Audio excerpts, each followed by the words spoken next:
Hello and welcome. I am Scrapperlock, and this is City of Heroes. We are with Dr. Cyclone, and I have not forgotten that I had promised to talk about. We talked in the last episode that I've posted about why game masters quit, but it was based on a video about why game masters fail, so I've not forgotten about that. But I did a very long video about that, and I wasn't really happy with it.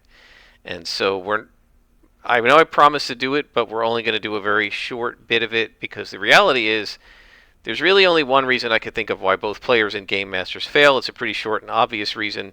I can give you a couple of short examples, but I don't feel like it requires as much thought as why do game masters quit. So we're not going to take that long to do it, and I'm not sure what we're going to talk about tonight. Maybe we'll talk a little bit about Deadlands. We're going to talk a little bit about how game masters have to regulate their games, because I might have to start doing that in Deadlands. And we'll see how it goes. So we are doing these stories for Talshock the Mystic. We are 14th level. At 14th level, I grabbed Hover. The main reason I did that was because none of these powers really have enough slots on them yet. And if I try to take an attack or this thing or something else, I'm going to just have to put more slots on it.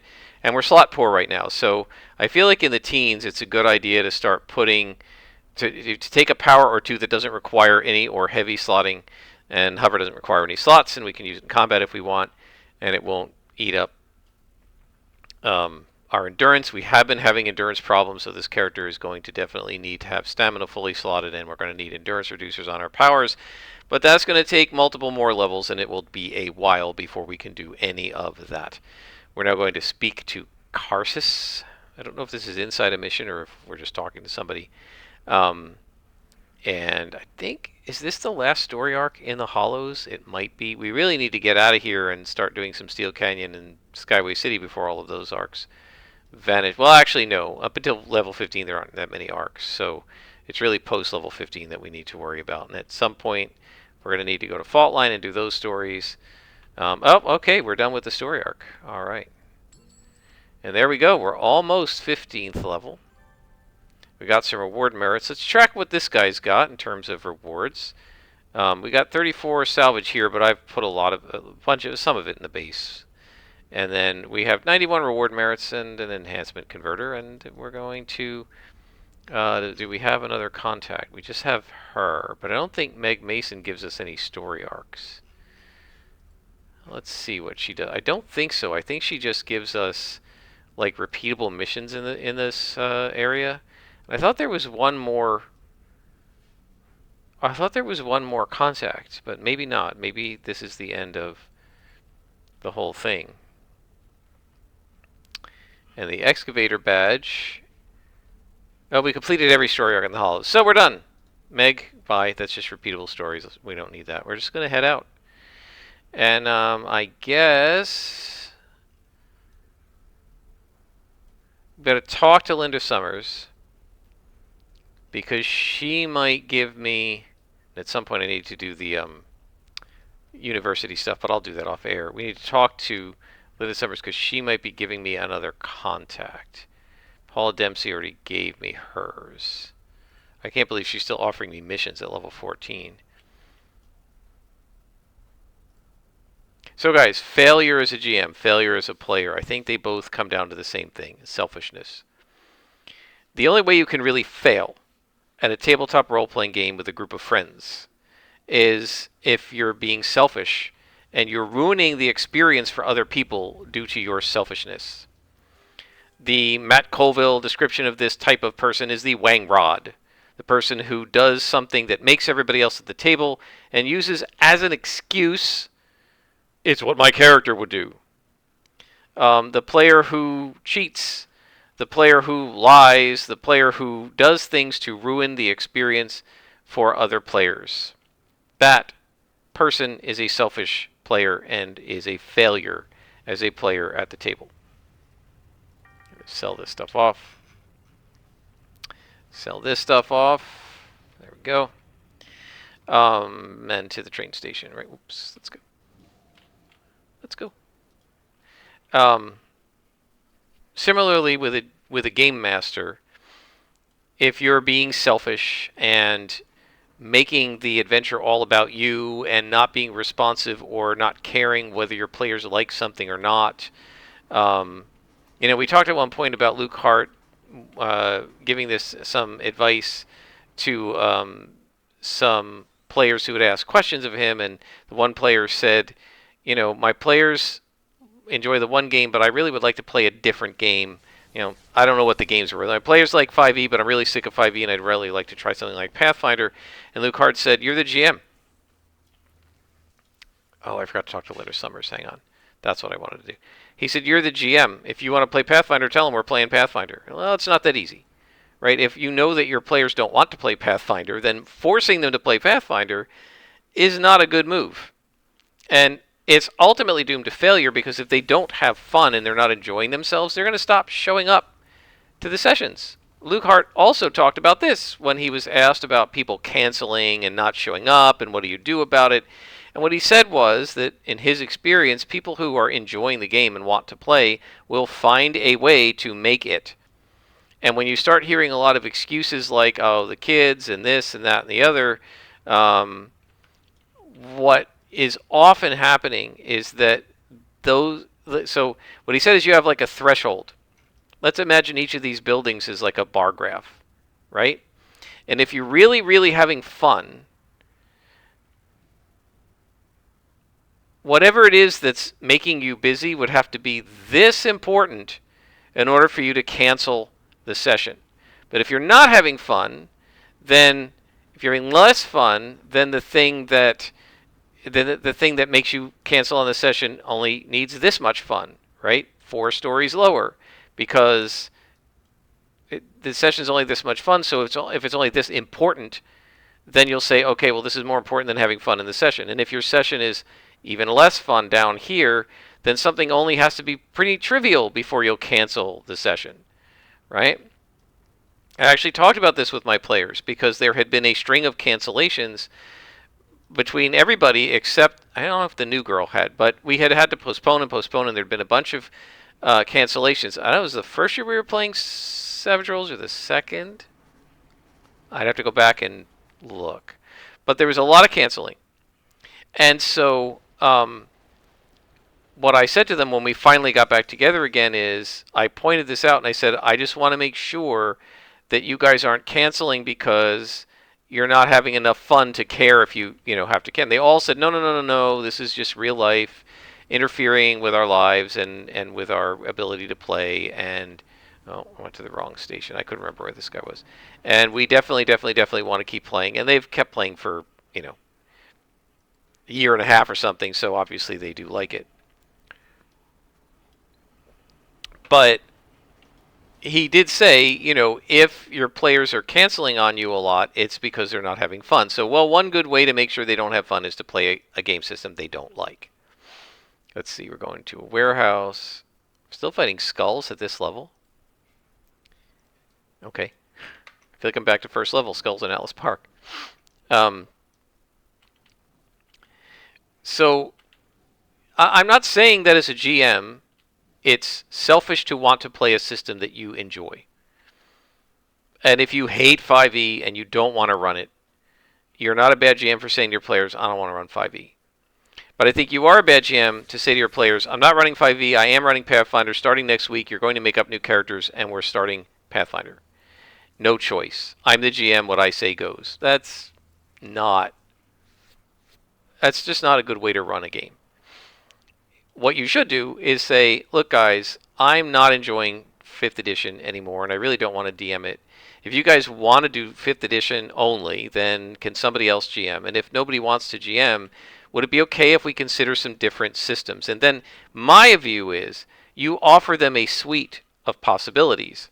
And I'm going to offer my players 2 different settings in Deadlands, Call of Cthulhu, and Shadowdark. Now, these are all thematically similar in that it's going to be low-powered characters in a very dangerous world, and if they don't want to play low-powered characters in a very dangerous world, then maybe we have a problem. But I have a secret backup plan that I'm not going to offer them from the beginning because I'm too afraid they're all going to take it and not give the other ones a chance. But if they absolutely will not play these other ones, I will be willing to run 4th edition champions. I can run that game completely in my sleep. and nothing they can do will throw me for a loop. In Champions, you can't. I know it too well, and I can get storylines from this game and villains from this game and just translate. This is super easy for me to translate stuff into Champions. That's like easiest thing in the world. I can make anything up in Champions terms. In fact, in a lot of games, when I can't understand, or when I'm struggling to understand the rules, or struggling to understand the implications of a rule, I convert it to Champions and say, okay, this is the equivalent of what in Champions. So, for example, when my players were with my players doing things like dealing with the devil and being able to take any spell on their spell list, or doing gadgeteer and taking any weird science power on their weird science list out of 47, 45 powers, and there are only 50 or so in the game, right? And it bothers me. Why does it bother me? And I realize, oh, I see why. Because this is an unrestricted +2 advantage, changeable in combat on the fly with no skill roll, variable power pool. That's what this is mimicking in Champions terms. And I did not allow those in my Champions game. And this is why this is bothering me and rubbing me the wrong way. Right? So things that I when I'm trying to think about, like, would I allow this in Champions? Should I allow this in Savage Worlds or D&D? Why am I struggling to with this issue? Well, like, why does it seem wrong to me? Well, if I translate it to Champions terms, I can understand it, because I just implicitly understand that game, Champions 2nd and 4th edition, because they're very similar. So I can run that game with both hands tied behind my back. It's not a problem. Now, whether my players will like the way I run Champions versus the way I run other games, I don't know, right? Because of the other games, I defer to the rules. I mostly play Champions rules as written. But the thing about Champions rules as written is everything is subject to GM approval, period. Right? As opposed to, theoretically, things are subject to GM approval in D&D and Savage Worlds, but they don't say it all over the book like that, right? It's just implied. They say it once and then they leave it out. They leave it alone. And the default assumption in a game like Savage Worlds or Dungeons and Dragons 5th edition is that you're going to, do what it says in the rule book, and if the rules say that players are allowed to do X, then you allow them to do X, right? Whereas in Champions, the rules say this is how you do it if you want to allow it, but it's up to the GM whether it's allowed, right? It's a very different aesthetic to the rules in Champions. It's much more GM-centric and much less player-centric in terms of what's allowed, what's permitted, and what characters can and can't do. My players haven't, other than my best friend, who has seen this a lot and might be the first one to say, I don't think I want Scrapper to GM Champions. My other players haven't seen me basically be a, what's the word? The sort of GM who comes down like a ton of bricks on every exploit. They haven't seen it. Because a lot of times in these other games, I don't know it's an exploit until it's too late. Right? Whereas in Champions, I know every exploit in the book. I've done some of them myself when I was immature. And I've seen every player try them, and I've had to clamp down on it. And I am not a super permissive, I'm a much more permissive Savage Worlds and D&D GM than I am Champions GM.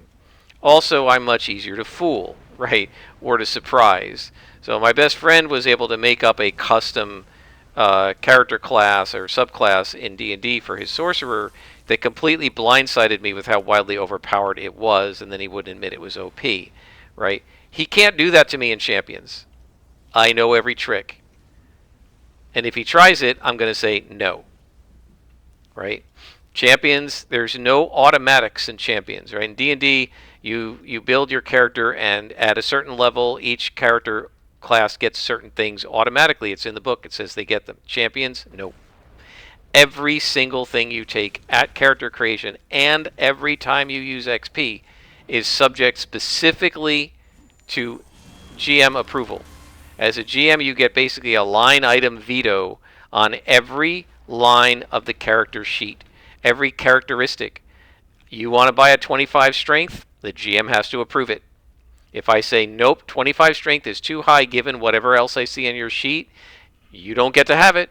Now, you could say as a player, I'm not playing like that, and that's your choice. But whereas in D&D, I don't really ban stuff. In Savage Worlds, I haven't banned stuff, although I might now start banning stuff as we run Savage Worlds in future campaigns. In Champions, I do it all the time. And like things are going to start out pre-banned at the beginning of the campaign, like variable power pool, right? And my players aren't used to me doing that, right? My best friend hasn't seen me do that in 30 years, and he didn't see as much of it as my regular players because I didn't have the authority to do it when we were in high school and junior high because we were alternating GMs and we were basically making universe rules, like campaign rules by committee. That's how my best friend got an 85 strength and a 70 active point campaign limit because the committee of 3, me and the bad Rob and my best friend, I was outvoted when he said I want an 85 strength and I said that's too high, and he said, well, it'll only be when I turn on all of my growth and density increase, and that won't happen all the time. And then of course it happened when? All the time. Right? Well, the bad Robin, my best friend, said yes, and I said no, and I was outvoted 2-1. And when the bad Rob wanted 80 points of ego attack and a 70 active point campaign for his egoist, well, those guys said yes, and I said no, and I was outvoted. And the same thing happened in our other campaigns. Sometimes there were more GMs than that, but we basically were doing GMing by committee, and I did not have any say. So I couldn't prevent things like variable power pool changeable in combat because the other GMs could permit it, and then I was stuck. And they were all more permissive than I was, other than the good Rob. The good Rob sort of agreed with me when he came into the group and became a commonly GM. Then things got a little more under control. But it was still like 2-3. We were generally outvoted most of the time, right? So my best friend witnessed that. He didn't witness me being a permanent GM except when he came back from college in the summers. And at that point, he became part of an existing campaign, and maybe he did or maybe he didn't agree with my GMing rules and stuff. But he really, he was just a guest character in our existing campaign, and he didn't have a lot of say because my other players had already agreed to this stuff and had been playing with it for like the whole academic year, right? And so, yeah, he didn't have much to say, and I don't remember if he said it anyway. I really don't, but he didn't have to play with that version of me for very long or very much, right? So he hasn't really seen it, and the other players haven't seen it at all. This sort of I don't take any crap version of Scrapperlock. I do kind of take crap in the other games because I'm sort of feeling my way through them, and I just don't have the same innate,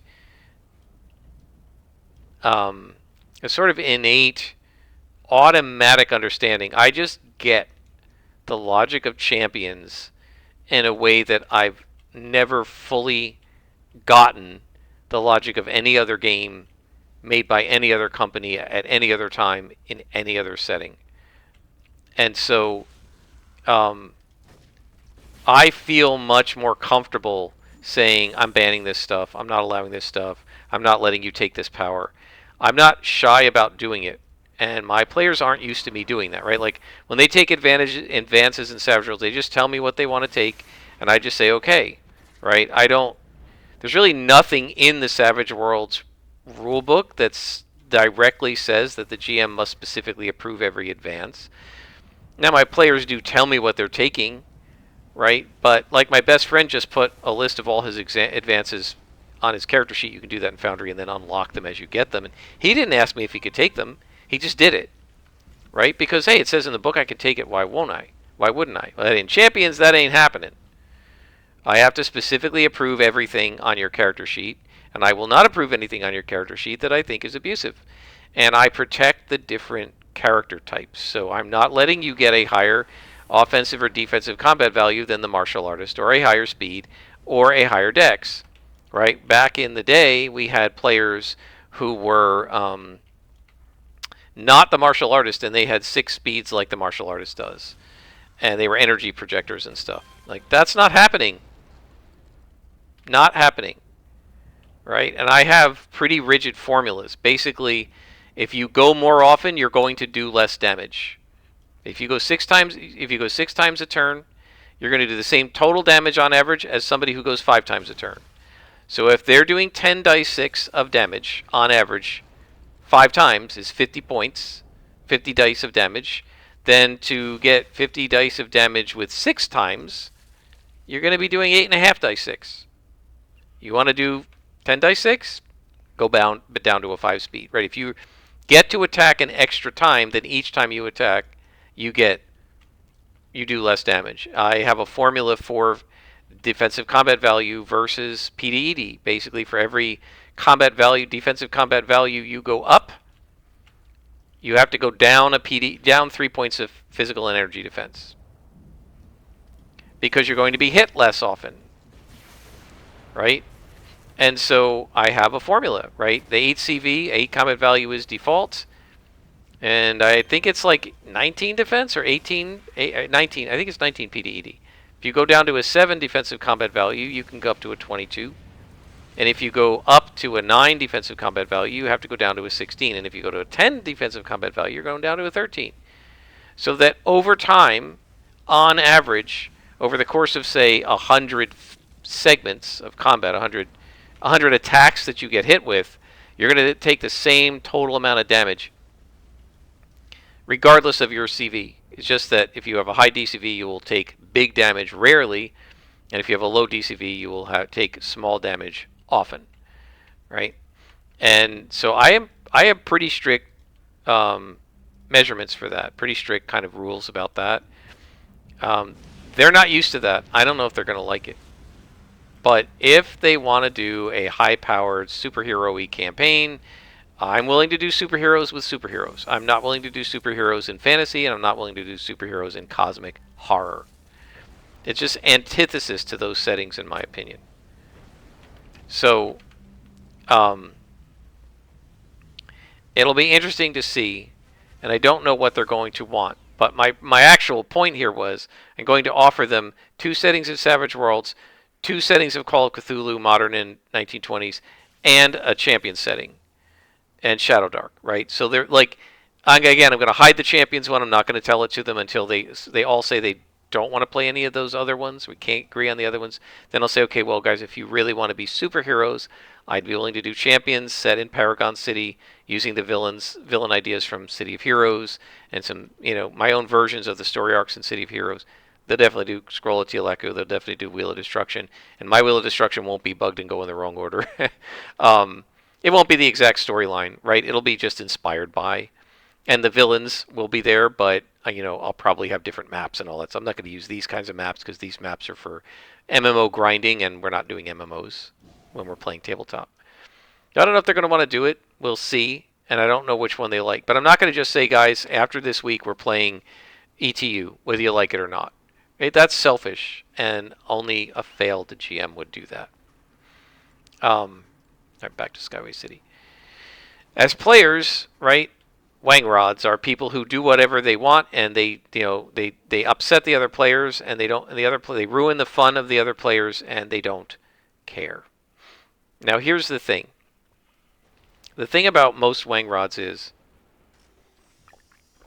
lots of people do things that the other players don't like, and they're unaware of it, right? So when I was playing in my best friend's campaign, and one of the other players who loves familiars yet again had a familiar and was using it to scout every inch of every dungeon we explored. We didn't explore big ones.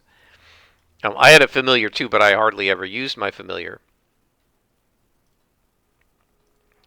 Oh, Peterson Waste. I think there's a badge for this. I hate when other players make me sit around and wait while they use their familiar to scout the dungeon. I don't like it. It annoys me. And one of the other players who loves familiars there was one evening, I timed it because I was annoyed, and I had to sit there for 45 minutes and wait for him to explore the entire bottom floor of a haunted house with his stupid familiar. And we could look in through the windows and see that there wasn't anybody in there, but they used the familiar, and the party wanted to do it, so I just had to sit there. And I was annoyed enough that I timed it. And I like basically I wasted 45 minutes of my time. I could have walked away for all the role playing or die rolling I did. I could have walked away from my computer at around 8:30 at night and come back at 9:15 and missed nothing except the map. And there wasn't anything on the first floor. There was some stuff to search for, but there weren't any monsters or anything. So there wasn't any reason to like super cautious scout it. And I'm like, why can't we just walk in? I was frustrated. But I didn't say anything, and he didn't know it was annoying me. My group is super cautious, and they just wanted to check the whole first floor of a potentially haunted house before walking in and getting attacked. So, they did the smart thing, it just wasn't the enjoyable thing to me. If I had said, I don't like sitting around waiting for your familiar, he would have stopped. He didn't realize that's not being a Wangrod, right? The thing about Wangrods is they're doing it, they're not necessarily doing it, well, some of them are doing it because they know you don't like it, on purpose to irritate you. Others are maybe not doing it specifically on purpose to irritate you, but irritating you is the icing on the cake. It's the cherry on top. It adds to their enjoyment that you are upset, right? Matt Colville, when he described the Wangrods, was talking about how there was this cleric that had a holy symbol, and he needed his holy symbol to do his magic spells and stuff. It was first or second edition D&D or something. And the thief in the party every night would make a pickpocketing roll, and there was no like opposed roll for notice or anything like that. It was just if he succeeded at pickpocketing, he could pickpocket. And so every night when the party made camp and stuff, the thief would pickpocket the cleric, and every morning the cleric he would ransom the cleric's holy symbol back to him. And the cleric was super frustrated by this, and the cleric's player hated it. And Matt said he and all of the rest of his friends found this to be hilarious. They thought it was really funny that the cleric was getting so upset at this, right? That's Wangrod behavior. The thief was doing it. Yeah, it was making him a little bit of gold, but the thief was doing it because it was upsetting and annoying the cleric's player. And he was getting a kick out of how frustrated and angry and upset and irritated that player was becoming, right? That's selfishness. You are enjoying the game at the expense of another player. That is someone who is a failed Champions or D&D player, right? Even the bad Rob, as frustrated as he made me over the course of many adventures, especially when he GM'd and even when he played, he did not know how much he was annoying us. He did not realize that we were rolling our eyes. Like, I don't think we didn't say anything directly to him. Probably that's partly our fault, but we were in 9th grade. We weren't grown-ups. We didn't say anything directly to him, and he did not know that we mostly didn't like playing with him. My best friend liked him. Nobody else wanted to play with this guy after a while, right, in Champions, because he was just such a prima donna about his characters. And he was so awful as a GM, right? He thought what he was doing was cool and fun and that we liked it, right? He thought it was awesome. And he assumed we would think it was awesome. And since nobody told him we hated it, he didn't know. I don't know what he would have done if he'd known we hated it. Probably throw a tantrum, because that's kind of the way he was. He was a bit of a drama queen. But I suspect that if he knew how much most of us disliked what he was doing, and especially if he knew we disliked his adventures, he probably would have made some adjustments. I don't think he loved the idea that we didn't like it, because he didn't know. And I don't think it would have been the cherry on top for him. I don't think he wanted us to be unhappy, right? My best friend with his idiot character Seth, who was acted like Tasselhoff, and we all hated him, and he was super annoying because he was a kleptomaniac and stuff.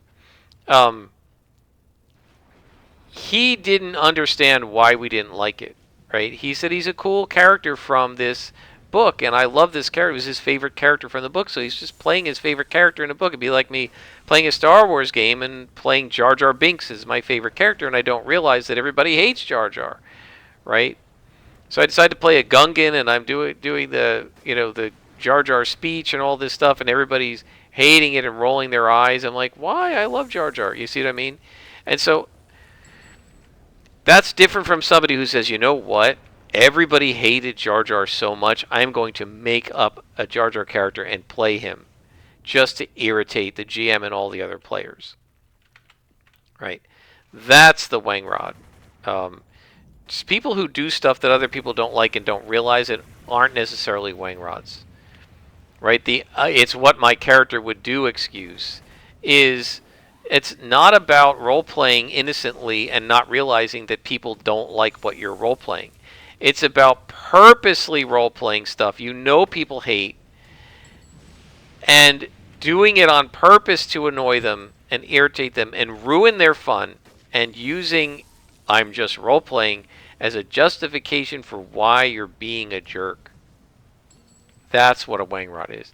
And it's the same thing for GMs and players. It's all about selfishness, and it's all about you doing something, you having fun at the expense of other people. There's a great moment where Matt Colville was talking about, I can't remember exactly how he was saying it. He was talking about like characters and whether you're enjoying the character or not, and he said, I guarantee you that there is a character you could play in any game that you will find fun and you will enjoy. And similarly, I guarantee you there is a game out there that you can, a role-playing game that you can play that you will enjoy. You may not have found it yet, but there's something out there, so many of them, and they have all these different mechanics. There's something out there for everyone, literally everyone. And so so you can always find something fun to do. And similarly, I guarantee you that there is a character you can play that you will have fun with that won't annoy everybody else at the table. Yeah, maybe my best friend liked Tasselhoff, but I bet there were other characters in Dragonlance that weren't annoying to the rest, wouldn't be annoying to the rest of us, and he would have enjoyed playing as much or maybe even more than Tasselhoff. Okay? And so it's the same basic idea. There's got to be something you can do that you can enjoy fully and won't irritate the other players. So saying it's the only way I can have fun, that's baloney. That's baloney.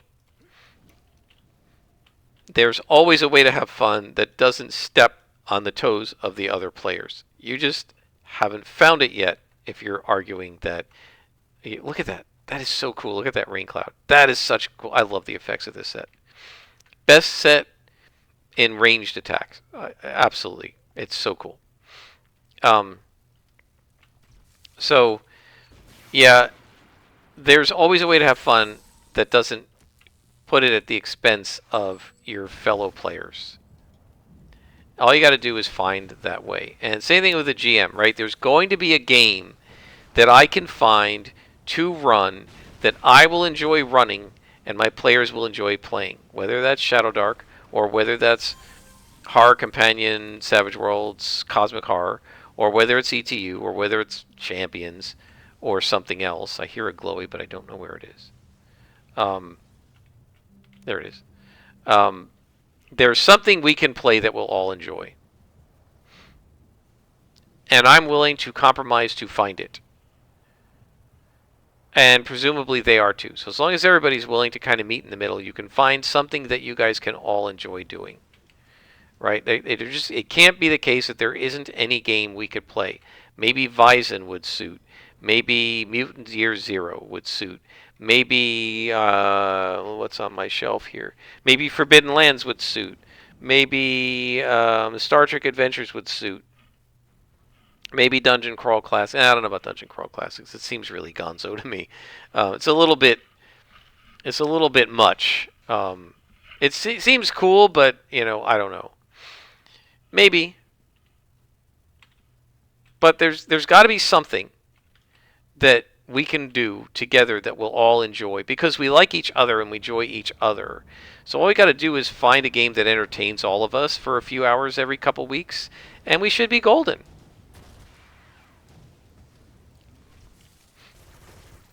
Now we'll see. I don't know. But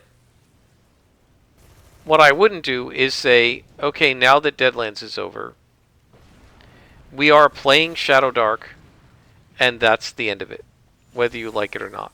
Whether you want to play fantasy or not. Whether you want to play rules light, old school, OSR or not, right? I don't want to do that. That's selfish. So I didn't intend to go this long, but to me, a failed player and a failed GM is the same thing. It's somebody being selfish, putting their interests ahead of the interests of the group. I am not saying that you shouldn't put your interests equal with the interests of the group. Absolutely. You shouldn't be being miserable, subordinating your fun to the rest of the group. You should be trying to find ways to have fun together. And if you can do that, you'll be all set. That's what we are doing in Savage Worlds. And we've been doing for a while, and everybody seems to be enjoying it. And I'm enjoying it. They're enjoying it. Now, do I feel like there's some overpowered stuff going on, and I would like to kind of depower and be a little bit more mundane? Yes. But that's for the future, right? I'm still having fun with our Deadlands campaign. So that's where we'll leave it. See, go ahead and post if you agree with me that the only way to really fail as a player or a GM is to be selfish. Knowing my audience, you guys probably do agree. Now let's talk about Deadlands. My players defeated the Bulls. But they kind of cheated. Now, they didn't know they were cheating, and I don't know they were cheating. I messed up. So what happened is, it took us 2 sessions, and the players, in desperation, were trying to find ways to stop all 4 bulls from attacking them because the bulls are powerful, and they hadn't been able to do any damage to the bulls. They'd gotten close, but they didn't know how close they had gotten, and they hadn't been able to do any real damage to the bulls. So, out of desperation, they started picking the bulls up with telekinesis. 2 of them have the ability. One has it as a power. The other one can do it through Deal with the Devil. And so they had the ability to pick up a couple of the bulls. And they were holding them in the air and pushing them away so that the bulls couldn't attack them, so they only had to fight 2 bulls at a time. And having played Champions, and recognizing how similar Savage Worlds is to Champions, my best friend said to me, "Hey, Scrapper, is there falling damage in Savage Worlds?"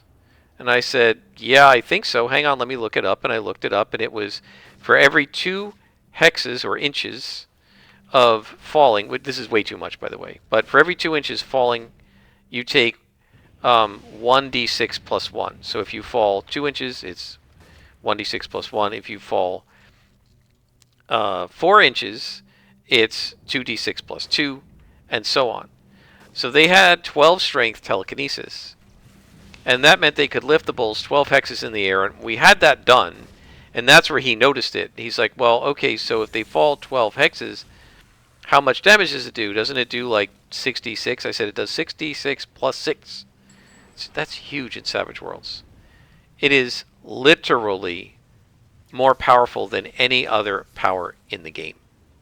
Attack power or otherwise. And so then they said, well, let's drop them.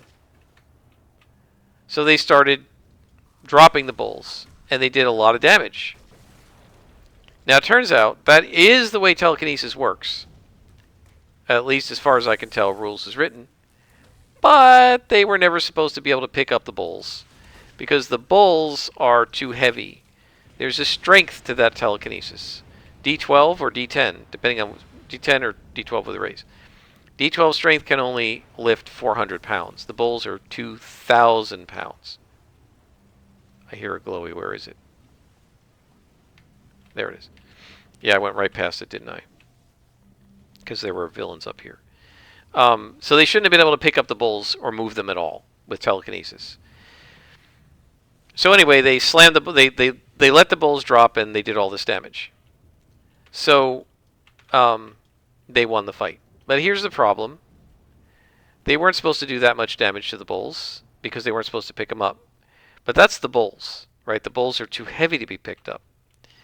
But that doesn't stop them from doing the exact same thing to every villain they meet. So now we have a problem, guys. That telekinesis, which is a seasoned power, it's the equivalent to about a second or third level D&D spell. And and can be cast by the equivalent of fourth or fifth level D&D characters.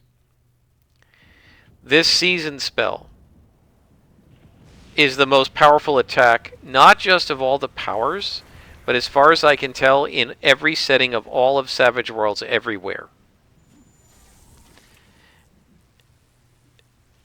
Great Cthulhu does less damage when he punches you than these guys do. Now, Great Cthulhu has other abilities, but maze dragons, giant rattlers in Deadlands, ancient red dragons in Pathfinder for Savage Worlds, mummy lords, pit fiends, Balors. Again, Great Cthulhu himself.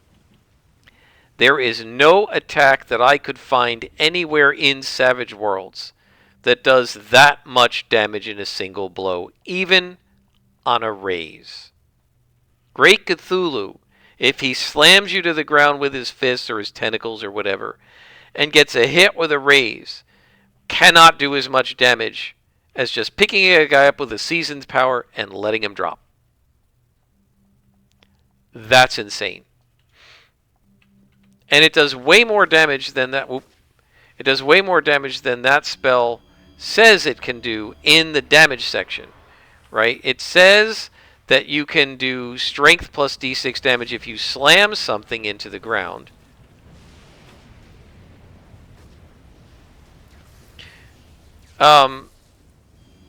But these guys are really brutal. So it says you can do strength plus d6, I think.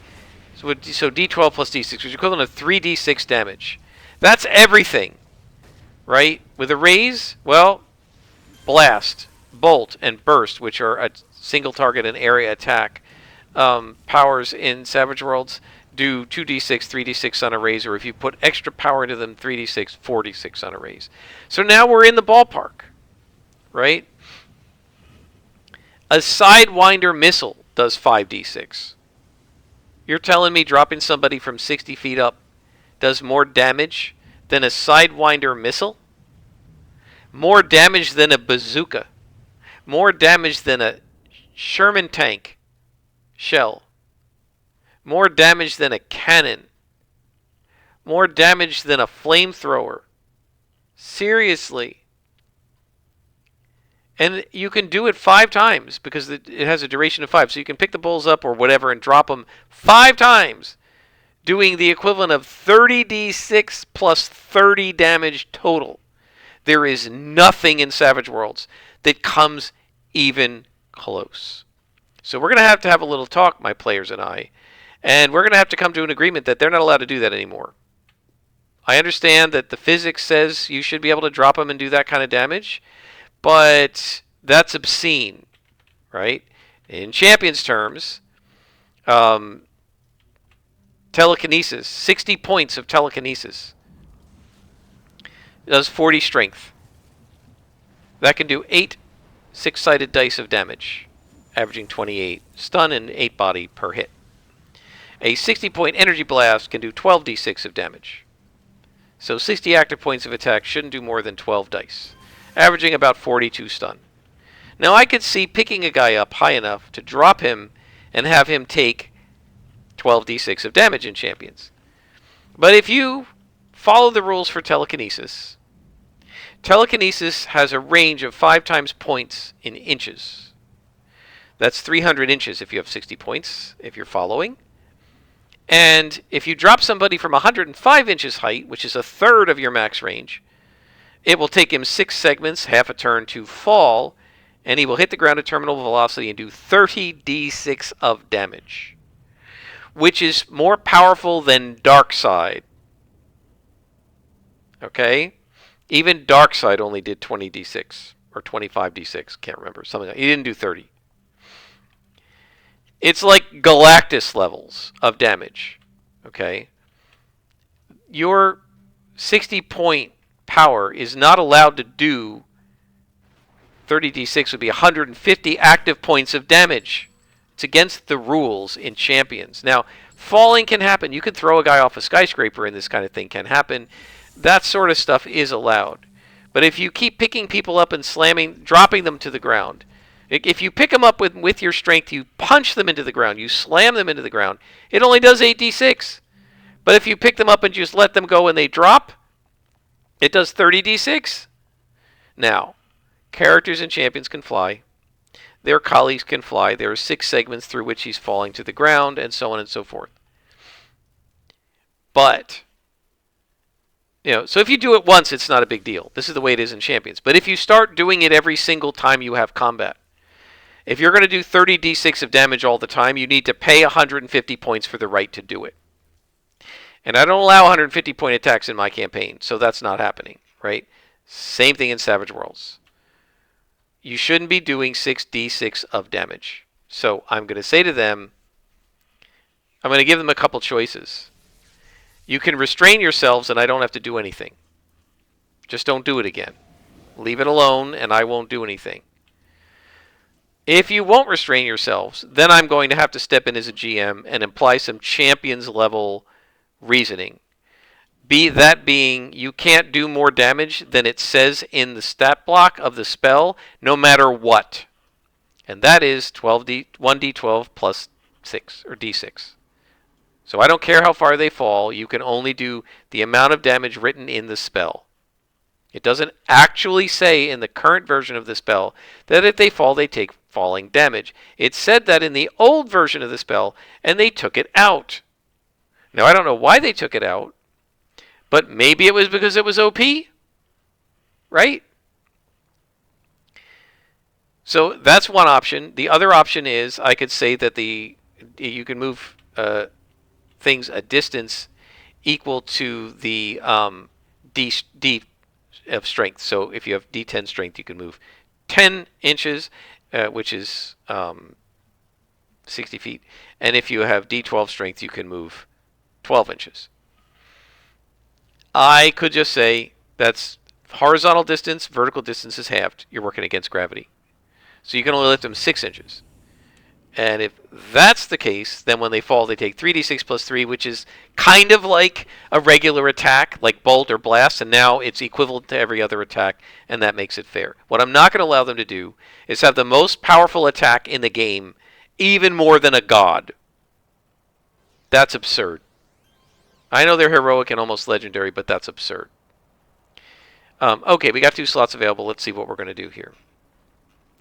I think I'm going to do stamina and get it over with. I know we're slot poor, but I just want to get it over with. That's the way it's done. We don't have to do any more with it. And now we're 15th level, and we can call Sanjay Chandra. Is anybody going to give me different contacts?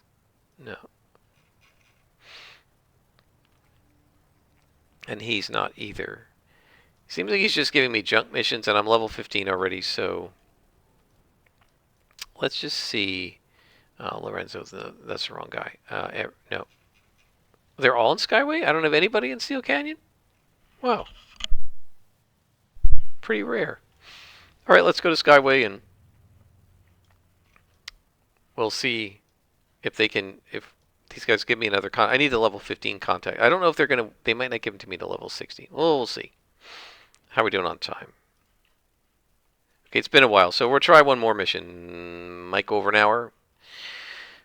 So yeah, I mean, again, thinking in Champions terms, I would allow the players under Crisis to drop a really powerful villain 30 to do 30 inches at 105 hexes to do 30 d6 of damage. It probably wouldn't work. A villain that powerful would be able to fly, but like I might allow it once. But if you start doing it every single time, I'm going to have to step in and stop it because it's abusive. And it may be rules as written, but it's clearly not rules as intended.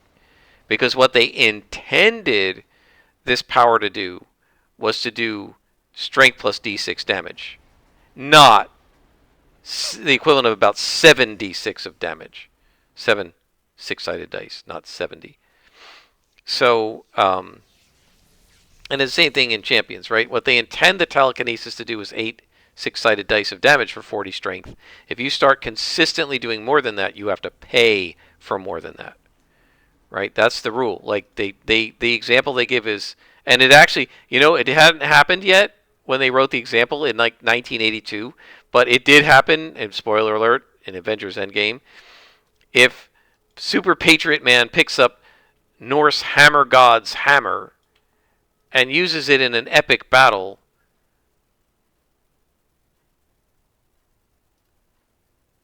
that is allowable. If Captain America then keeps Thor's hammer and uses it all the time, he has to pay the points for it.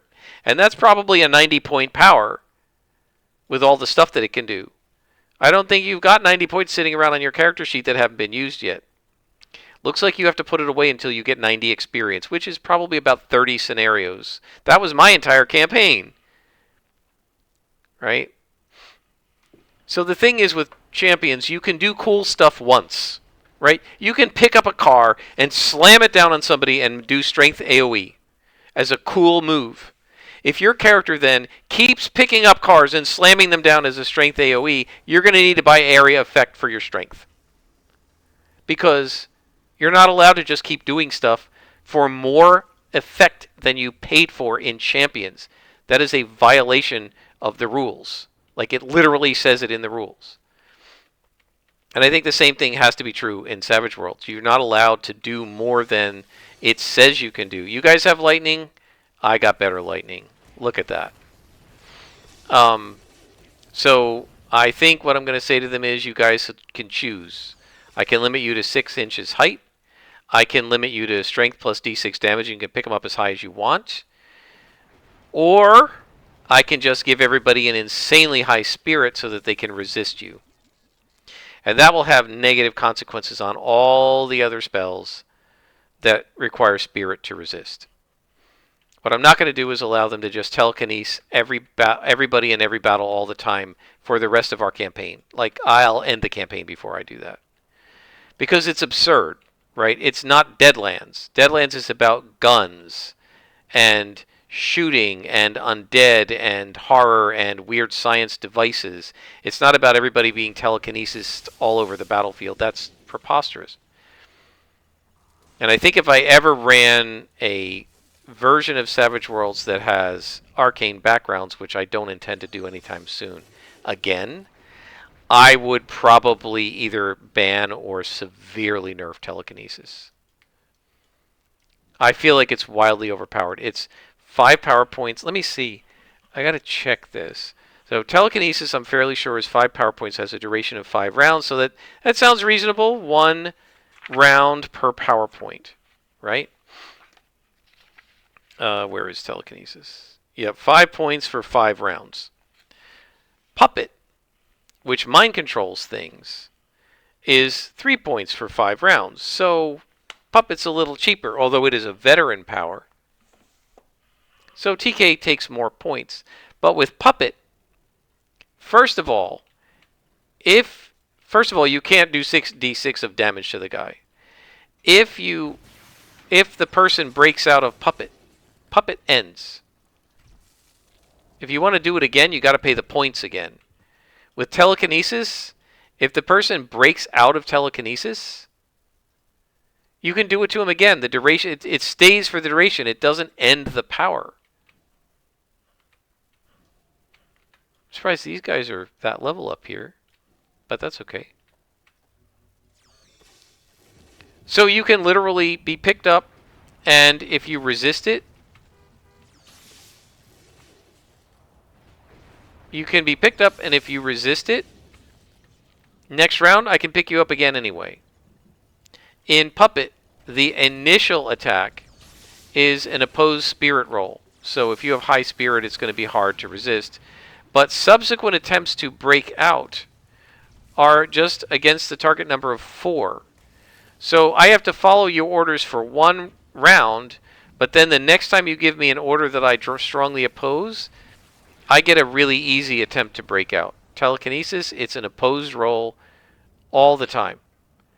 So if you have somebody with a D12 in spellcasting and they do D12 telekinesis and you only have D8 spirit, which is what the bulls had, you're basically held. And you can't get out. Oh, and if you're 12 inches up in the air, you don't want to get out. Like at one point I was like, the bull tried to break out and he failed and they were like, oh good. And I'm like, why are you saying oh good? If he fell, he'd take 66 plus 6 of damage. And they were like, yeah, maybe we should just let him go. Right? And I'm sitting there going, okay, this feels stupid to me. Right? That you can't even, if they lift you up, you can't even break out because if you do, you'll die. Like it shouldn't be, because if you lift somebody that's not a devil bull up and they take 6 dice, 6 of, that averages, Savage Worlds, because of the exploding dice, the average is like 4.2 per die, right? So that's 31 or 32 damage. Even something with a 10 toughness is going to be killed instantly by falling that far. And maybe it's realistic that you would die instantly from falling 72 feet, but a power that's that easy to get that everybody can have shouldn't be that strong. Literally, if you don't take telekinesis the second you turn seasoned, assuming that you can do that. Oh, Clockwork Captive. Here we go. Oh, another 10 Clockworks. If you don't instantly take the very first advance of seasoned telekinesis and use it in every battle, every time you want to do damage, you're dumb. Because it's superior to every other attack in the game. It can do more damage. You don't have to hit them. They can resist you with an opposed spirit roll, but you don't have to like actually hit them. You can keep it going for 5 rounds without paying any more points. I went the wrong place. And it does the most damage of anything in the game. Any power, any monster, any effect. There's nothing that I could find in any of in the rulebook or any of the setting books that does that much damage. So you'd be a fool not to take it and use it every chance you get. To me, a power that's that way, where you're an idiot not to take it and use it every round, is wildly overpowered. I do not allow powers like that in my Champions game, and I'm not going to allow it in Savage World. So we're going to have a talk, and I'm going to say, guys, what you did against the Bulls, fine, whatever, they're the Bulls. The Bulls are insanely unfair, so I don't care, right? But that battle's over. We're not going to rerun the battle. The one player jokingly said, do we have to rerun the battle from the beginning? Like, no, we're not going to rerun the battle. We just want to run telekinesis correctly. But bulls are really heavy, but normal humans aren't, and so they can pick up any normal human they want. So I'm going to talk about it. I'm going to say I don't think it makes sense for you guys to have the most powerful attack of anything in the game, including Great Cthulhu, and be able to do it at will 5 times for 5 power points, right? Like it's just nuts. So I don't know why Savage Worlds didn't do something to prevent that, but as a GM, I feel like I have to. And I think the easiest and fairest way to do it is to say, no matter what you do with falling, dropping, or anything else, the maximum damage you can do is the damage printed in the book for that power. They might fall, and if they fell off a building, they would take extra damage and stuff, but for the telekinesis power, you get the damage printed in the power. No more, no less. And I think that's fair.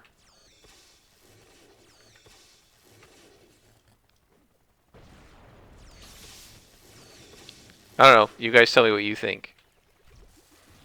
But anyway, they beat the Bulls doing that. And when I told them, well, you can't really do that, then my best friend said, well, can you... I haven't asked yet, but he said, can you find out, how does anybody beat the Bulls? Because the only way we beat them was that. Right? Is there any other way to beat the Bulls? And I don't really know the answer to that because I'm the GM, right? My job is to give them the problem. Their job is to figure out how to solve it. Now, the one guy said his other idea, if he couldn't lift the bulls, was to lift them, right? We lift each other up and we just hover up there so the bulls, they don't have ranged attacks. They can just stand there and watch. And then you shoot them. And like, that would work. And I do understand that this is a, intentionally unfair battle because it was done that way on purpose by Savage Worlds, right? By Deadlands. But let's think here, right? Here we are, hover. Okay? All the villains in Savage and City of Heroes have at least some kind of a ranged attack for this reason.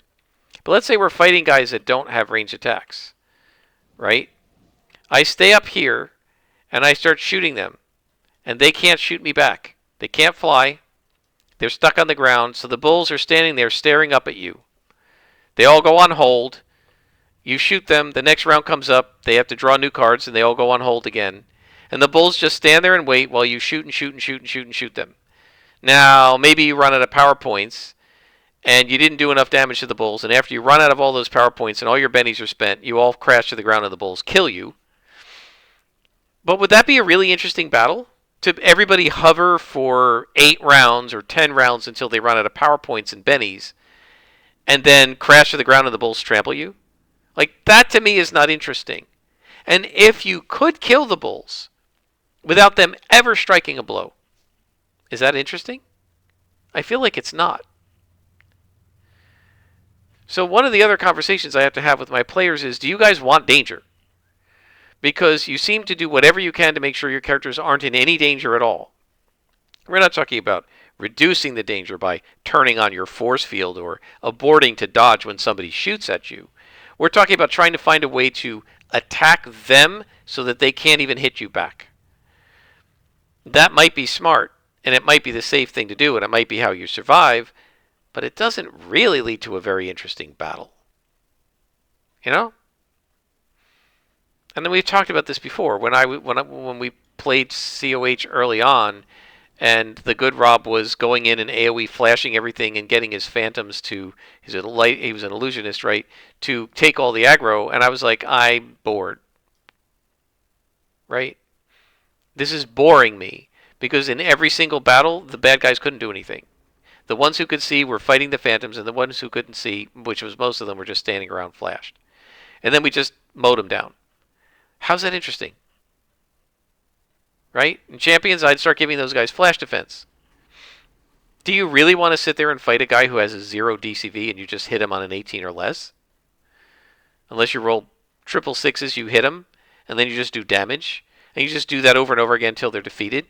Like, that's just rolling dice. Don't you want to challenge? Don't you want to actually fight the battle? I do. Now, the way the Bulls battle works is if you don't get that battle right, you die.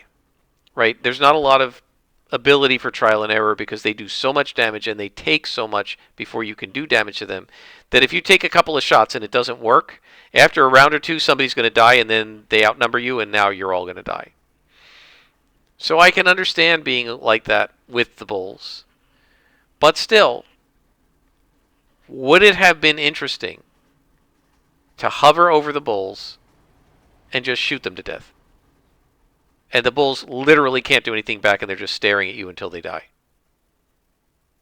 I don't know. Doesn't sound super interesting to me. So that's another talk we're going to have. That's a separate talk from the telekinesis, and I'm going to worry about that after this campaign wraps. And we're talking about the next campaign, and that's what I'm going to say to them. You guys seem to do everything you can to fight battles where you're just pounding on a helpless enemy, right? They tried to do hold person on the necromancer at level 4 or 5 in the necropolis, like over and over and over again. Even though it was clear during the battle that they were able to hold their own, they tried 3 or 4 times. Like my best friend used every spell slot he had and every sorcery point he had to try and hold person this guy, and just the guy kept saving. Didn't need it. They won anyway. He could have been doing damage and they would have won faster. They tried twice to hold monster on a dragon. that they were fighting. It didn't work, and they didn't need it, and they won the fight. But they still kept trying to hold it, so that they didn't have to actually fight it. They just wanted to pound it while it was paralyzed. They cast slow on every major battle of the game, forcing enemies to be either able to move or attack, but not both, and not take reactions, and basically turned them into a bag of hit points that they just pounded. Right? And now they're doing this telekinesis stuff. So what that's telling me is you seem to want to just fight helpless targets. Is that really what you want? And if it's not, then why do you keep trying to make your targets helpless all the time? I don't know if they're thinking about it.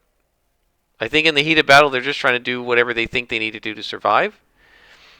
But a lot of what they're doing, not all of them, but it's really two of the players, they do this a lot. And so, yeah, I think I'm going to need to ask them about that too. But that's another conversation. It's going to probably take us an hour. So I probably won't do that until the Deadlands campaign is over. I'm going to let them do what they want in Deadlands, but then I'm going to become more of a Champions GM and start house ruling stuff and preventing stuff that I think is making the challenge level drop to a level that I don't think they need. Right? These are really good players. They're really smart. They don't need to exploit. They don't need to cheese it. Right? They can win without cheese. So anyway, that's my Deadlands story. That's my story about failed GMing and playing. And hopefully you guys have enjoyed. I hope this is a better episode than the one I shot and didn't like. So until next time, guys, I am Scrapperlock, and this is City of Heroes with our Sentinel.